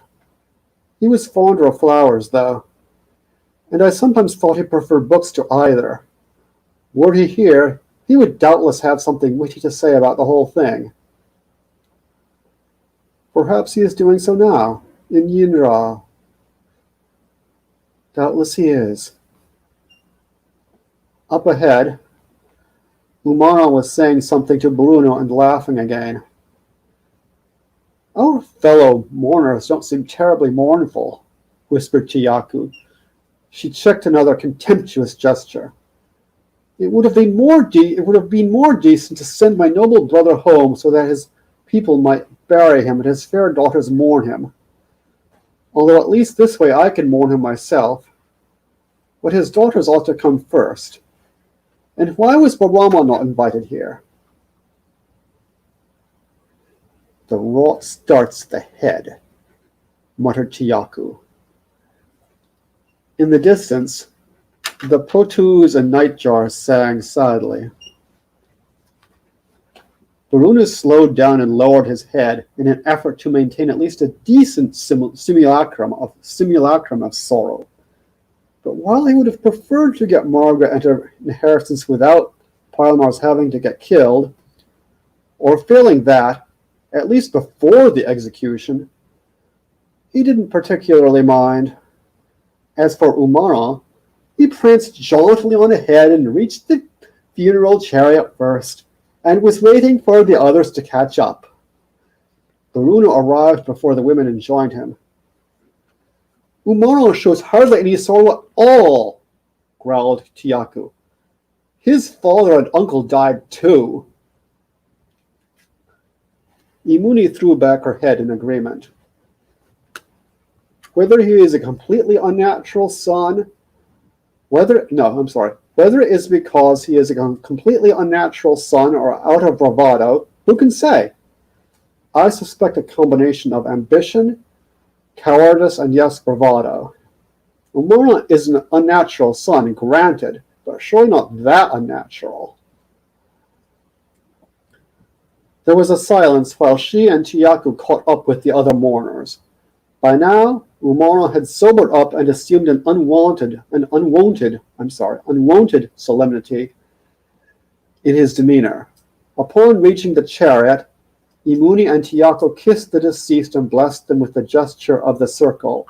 Oh dear, there's a footnote here. The gesture of the circle is a pious gesture made by joining the hands in front of the chest and bowing one's head.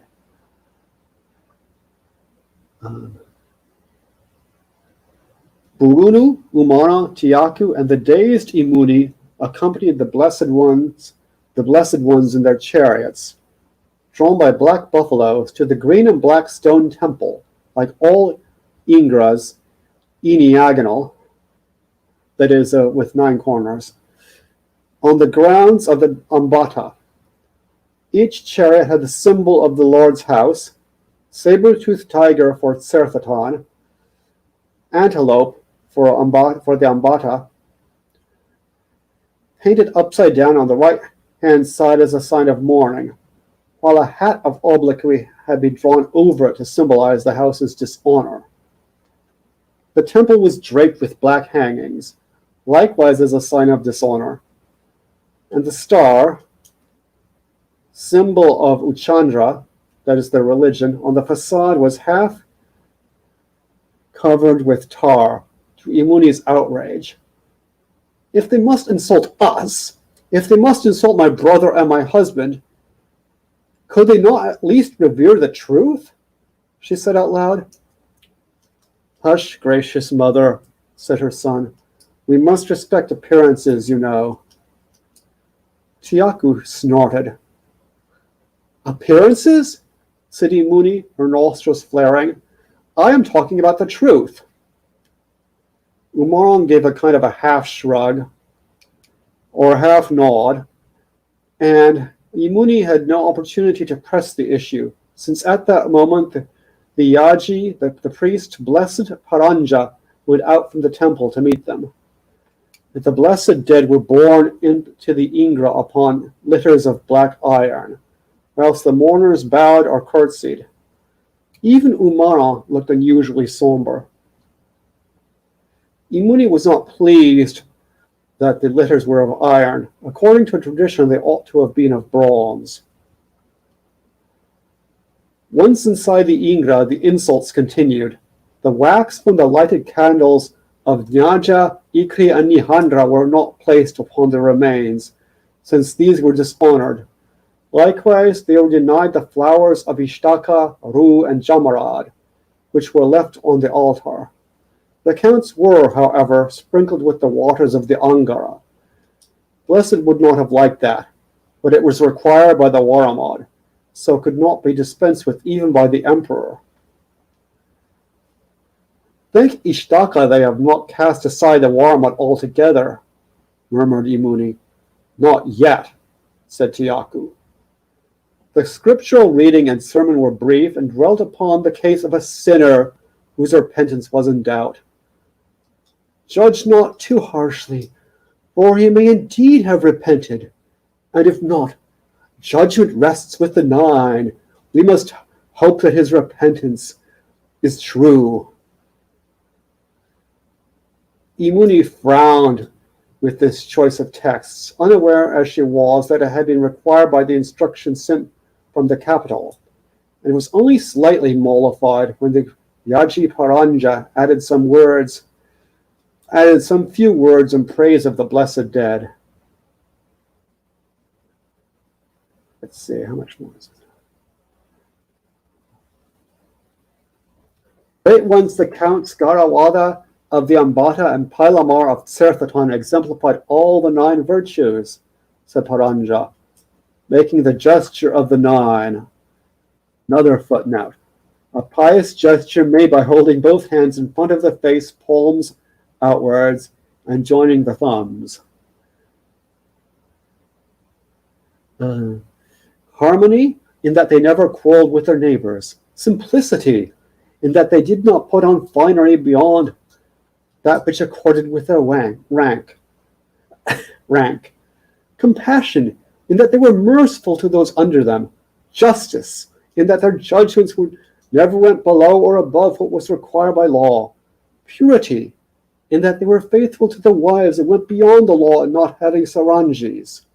Generosity, in that they gave unstintingly to the poor and to the temple.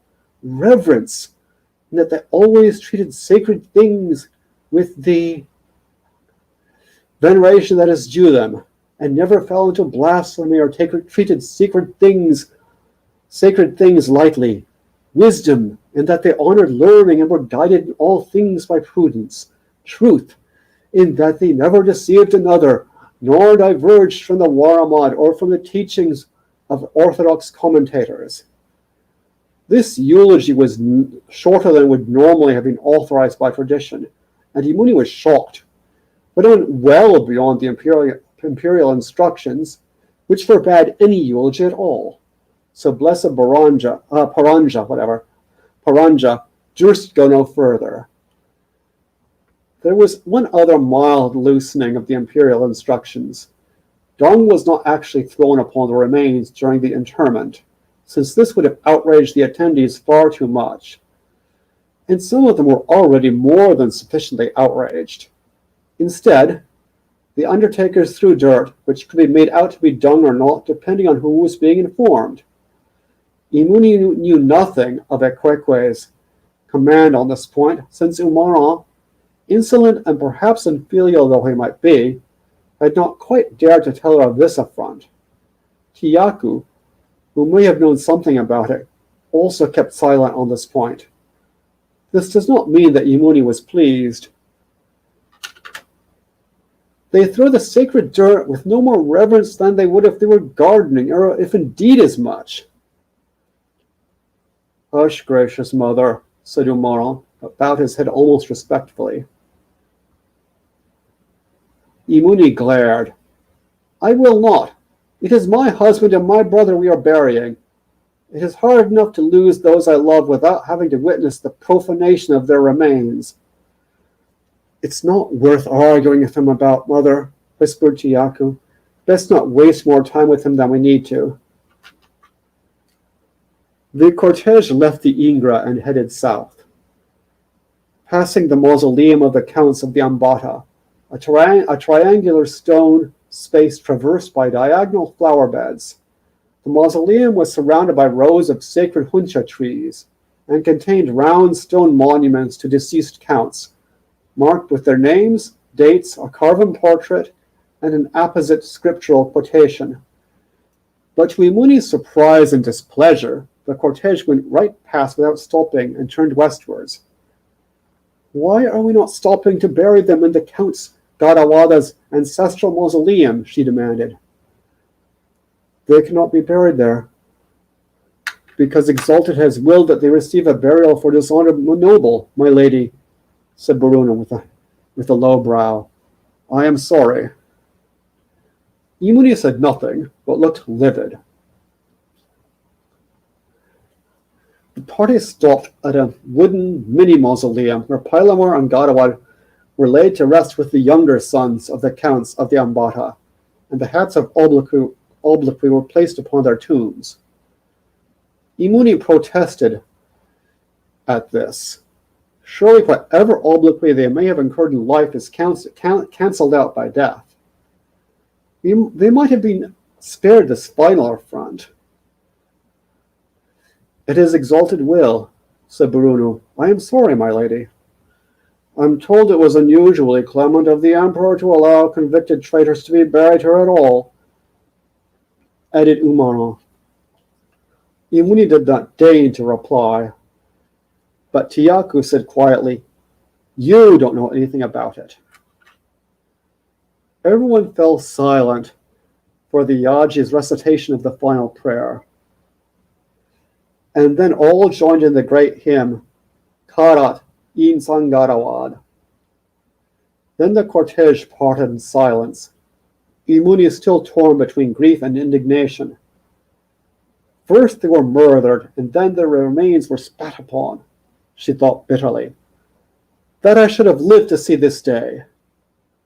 She and Tiyaku maintained their composure with difficulty until they reached their quarters. Then they wept. And that's that. Sorry it was a bit long. No, it wasn't that long to me. It's like 20 minutes, I think. So yeah, mine will probably be longer.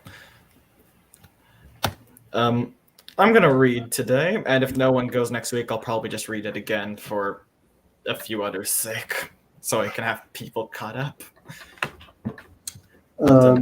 Yes. Well, first we gotta get Balerion his feedback. Yes, I'm waiting. Don't worry. Yeah, that's an amazing word. I know you seem to skip a part for some reason.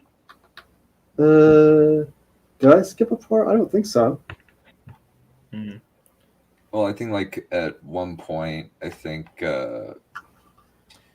like you cut out for a second, but that was probably just something weird with your text stuff. Oh dear.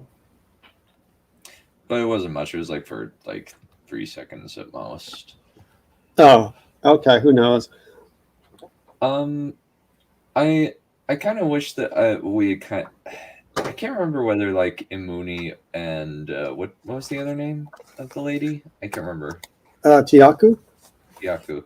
Yeah, I they kind of feel like a little bit of new additions that they've probably been introduced earlier in the book. It's just been kind of a while.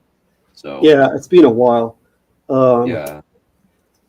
And I can't really remember them being very characterized before this point. I guess like it kind of works now that kind of like Pylamar and his friend, I can't remember his last name, I'm sorry.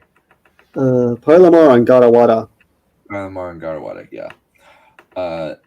It's kind of like now that they're kind of being moved to the front as kind of their husbands exit backstage, but I kind of wish they were a little bit more set up. That's kind of my only thing. Yeah, and also it's been a while since it's been a while. I mean, I think it's been a while since the last chapter that I think Tiaku was in a chapter more recently than Imuni. I don't think because they've not been at this castle much for the last few chapters. So I guess that's partly why. I guess like there could be more references to them on the way so that people know that they exist. And Umara, Umara actually did turn up earlier in this chapter. Well, I mean, like earlier in the book. Yeah. I'm not sure if Umara is earlier in this book or not. He I think he was out. I mean, he was in the army or something. I don't know what he's doing. Yeah. I think there was one guy who, like, is some kind of like swindler type. I'm trying to think. Swindler. Well, maybe opportunistic. Maybe is a better way of putting it. This. Like, I think he was like gonna marry Margaret, or is that a different guy? Bruno wants to marry Margaret.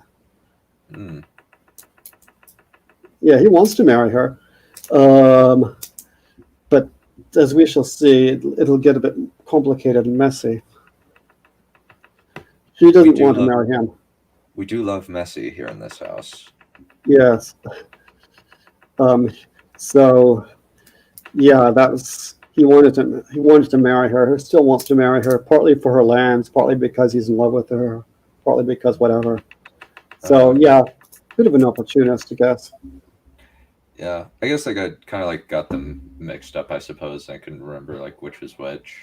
Maybe that's something you think. Well, depends on what you want to do. Like it kind of seems as though like we're kind of getting a lot of names, and maybe it'll be better with. Maybe it'll kind of be easier when it's kind of like reading the book, since like you kind of refer back to things. But it's just that sometimes I kind of get a lot of the character names mixed up.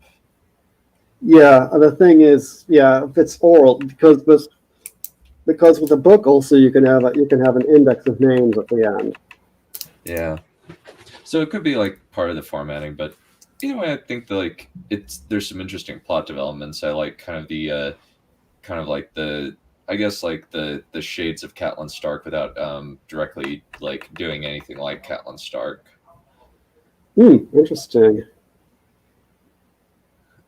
Whereas kind of like it seems as though like it would be kind of if like Catelyn Stark and Jory Cassell's wife kind of reminisce about kind of the fact that like their husbands are dead, something along those lines. That's kind of what it made me think of. Yeah, it's interesting. So, Aspiring, you want to read this week, or do you want to hold off till next week. I'll read this week, and if there's still a slot free next week, I'll just read it again. Yeah, because I'm probably going to have to head out shortly, so I shouldn't be able to hear the entire chapter, I'm afraid. That is a shame. Well, if you're gonna read it twice, you might as well just wait till next week. Yeah, I'll just wait till next week, I guess. Yeah, sorry about that, but it's because it's so late. I'm going to be going out on my walk. Like before too long, I have to go out on my walk and stuff. No worries. No, makes sense. Yeah. I think that we'll conclude it there. Next Monday, I'm going to be continuing with my Dead Space streams. I believe tomorrow, me, Tarek, and White will be recording our Army of Darkness commentary. In the meantime, though, please check out my Rumble channel. I put up a lot of stuff. All of our original trilogy streams are up. Both our Solo and Rogue One commentaries are up. All of our Legend of the Seeker commentaries are up. I've just barely put up my the Underworld commentary from last year up. Unfortunately, I don't have any other movies, though. One movie that might be fun actually is Van Helsing. We did a commentary for it last year, but I lost the recording because StreamYard wasn't doing what it's doing now, where they do permanent storage. You just have to delete because they have a cap of 50 hours for their recording space. But if you do want to watch some of our commentary, they're all available on Rumble for you to watch. And we also have Hercules and Xena. I'll have to check. I believe the what is it?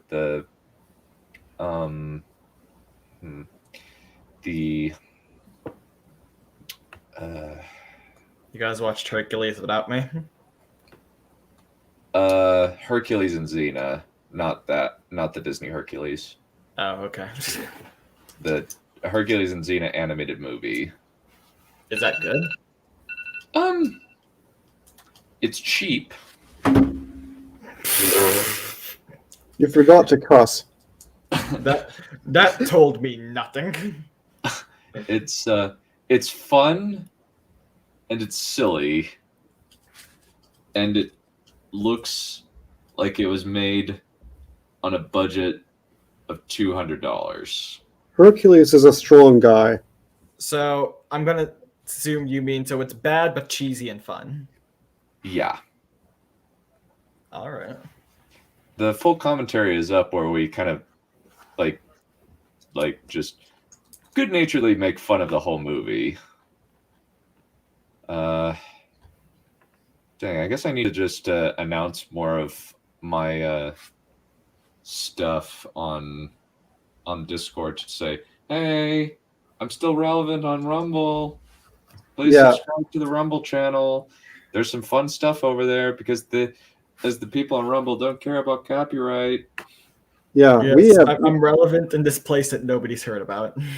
Yeah, we have no way of knowing if you've done something in Rumble unless you tell us. Yeah. I've been uploading like a bunch of different things at the same time, kind of just to like keep things going. But I need to. I'll just alert everybody. I think like I did alert people to Revenge of the Sith and Attack of the Clones, but it's only gotten like 12 views in the past week. I just need you guys to subscribe. I've as well, since I don't know how since the notifications are a little bit late, but I still need I need to do the upload. I think over the course of December I'll upload all of the Hobbit and Lord of the Rings commentaries. There's also been quite a bit going on. The House of the Dragon stuff, so all this other stuff is claiming our attention. Not to mention that the sequel trilogy. Yeah, So we TLJ do- is coming up soon. Well, we already did TLJ. Well, have we done the stream? The review? No, we haven't done the review yet. The idea is to just do The Last Jedi and Rise of Skywalker in the same stream, and kind of as well as kind of do Force Awakens, since we've already done like 16 hours of coverage on TLJ, and in its own like series of streams, and then we did its own Rise of Skywalker stream a while back. Do you think Neff will join for this hybrid stream? No, she hasn't seen the movies. I thought she has, considering how much she mentions how she hates them. Didn't she see one of them? I think she saw at least one. She saw Force Awakens and then quit afterward, and just watched reviews of the other ones.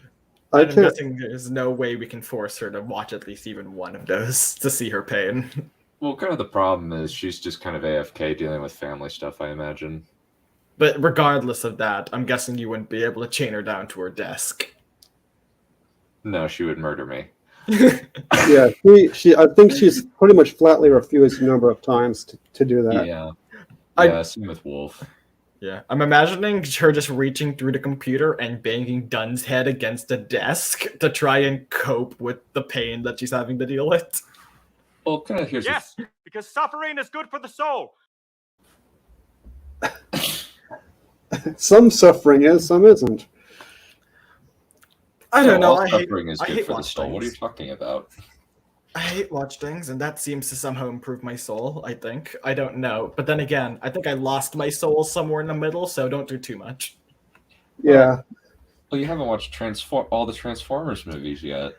Oh god, that will bring my soul back and then kill it again. Yep. I'm gonna give that a miss. Yeah, well, we've already done all of them. We don't need to Good. ever cover them. Good. Just... I've seen Tarek's reaction.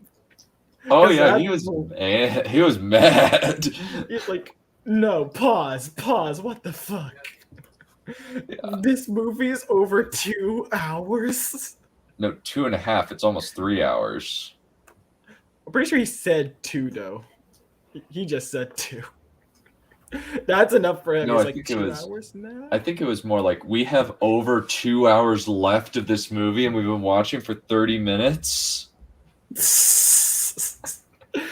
He seemed so sad. He's like, no. Yeah, I think like the only thing that has made Tarek matter is the sequels. That reminds me of a joke. Someone said about the opera Parsifal by Wagner, and it's basically you look at your watch, you go there, it's 6 hours go by, then you get there. It starts at like 6 o'clock, then 6 hours go by. You look at your watch, and it's 6:20. That's the kind of thing. Maybe I had to be there, but that's the kind of thing. Yeah, but I am going to enjoy using suffering is good for the soul. But I'm also going to like using this. That is just goddamn ridiculous. Oh, that's perfect. Yeah. Well, yeah. Though I think as soon as the opening credits of Rise of Skywalker come onto our stream, this will be very useful. What? A llama? He's supposed to be dead! Yeah, weird. Interesting. Yeah, it does seem odd that you'd have a film called Rise of Skywalker just after You kill him. Skywalker died. You kill both of them. Yeah, the Rise of Skywalker from his grave. And then Rey Skywalker, the fucking stupid cunt, stole her fucking name. Who thought that was a good idea? Jesus Christ. Don't spoil it for Balerion. He hasn't watched it yet. Oh, he hasn't? I keep forgetting this. I keep forgetting you're a virgin. No Your comment, but soul yeah. hasn't been raped yet. Oh, that's nice. Well, I don't know. It was kind of well. I guess I wouldn't say raped exactly by the Force Awakens. No, Force Awakens isn't raped. TLJ and Tross will be rape. Well, TLJ was kind of I wouldn't call it exactly raping. More like wasn't my soul being so much being raped as my brain, maybe. Those two movies will pin you down and then take you for a ride. Yeah, so for reference, Rise of Skywalker is worse than either of the two preceding movies. Yes. Oh. The way I describe you first. By obvious leaps and bounds. Yeah. Oh. This is how I describe the two. TLJ is more insulting, but TRS is just worse writing wise. It is more insulting to your intelligence than just to you being a fan. Oh yes. Like people who like TLJ and think it's a masterpiece with a few flaws hate Rise of Skywalker. Like TLJ just seems to be like an almost competently made fuck you. Well, this is just an incompetent way of trying to get everyone back together and failing in multiple levels. Like its plot is that of a video game, without exaggeration. The Force Awakens, just during the title crawl, I was like, wait, what is going on? What is the overarching situation here? This does not make any sense. What is going on here? My brain has been annihilated. Logic has been destroyed. None of the directors do world building. JJ gets twice, and he is just incompetent at world building. I guarantee it he couldn't do it to save his life. And I think Rian Johnson just said, screw it, I don't give a crap. So the entire sequel trilogy is just absent of any world building, and it suffers massively. Yeah. There's also kind of the feeling, like, when you watch these movies, it kind of feels like two bratty 12-year-olds fighting over a playset in a sandbox. Yeah. Have you guys seen Wolf's reaction to the Rise of Skywalker trailer? Wolf? Oh yeah. Yes, because He's not Wolf. Yeah, he was like, no. He took a minute. He was looking at it, and he did the thing where he's like, now why would that be there? And then his eyes widen as his brain finally clicks 2 and 2 together, and he's like, well, fuck everything. I guess we should watch the trailers. Or should we watch the trailers, since this trailers spoil most of the movie? It doesn't matter. Maybe afterwards. It's like, the trailer was funny because of Wolf, but it's like that funny. Yeah, just maybe watch Wolf's reaction after we've watched the Rise of Skywalker. Yeah, instead of just a trailer, let's just watch their reaction to the trailer. That's funnier. This is true. Because damn, those trailers are painful. Like, what was everyone's reactions to TLJ's trailer? I thought it was stupid. Because I don't think I was very aware of what the fuck was happening until after TLJ. I wasn't really paying attention to shit, so I wasn't sure if everyone was like, "Oh god, this trailer looks bad. Hopefully the movie is good," or if everyone was like, "Oh yeah, this franchise is going well," and then they just see it take the shit. It's brilliant. I think with at least the EFAB crew, they were just like, "There's no way in hell this could be good." It's brilliant. I love your trolling. It's very Thank amusing. You. Thank you. I'm now just getting flashbacks because I'm doing that stupid meme cut of Tarek saying, "Why are we beating this dead horse again?" Very simple answer. Yes, because suffering is good for the soul. Oh god. Hopefully I get more Tarek. Yeah. Well, I've already done all of the I've put up all of the Transformers reactions. actions so far. So I believe that I have at least. I know I did put out 5. Yeah, I put out 5. Yeah. You know what? I think I better make a run for it, though. Yeah. Oh, God. I think that pretty much concludes things. Aspiring, you can keep your shot for the next round of stuff, and we will resume next week. I'm excited to finish with the sequels and just say I'm done with Star Wars for a while. I'm not sure exactly what we're gonna do if we ever decide to do the shows. I guess we could do Mandalorian because Mandalorian is stupid, but Mandalorian requires on Clone Wars stuff.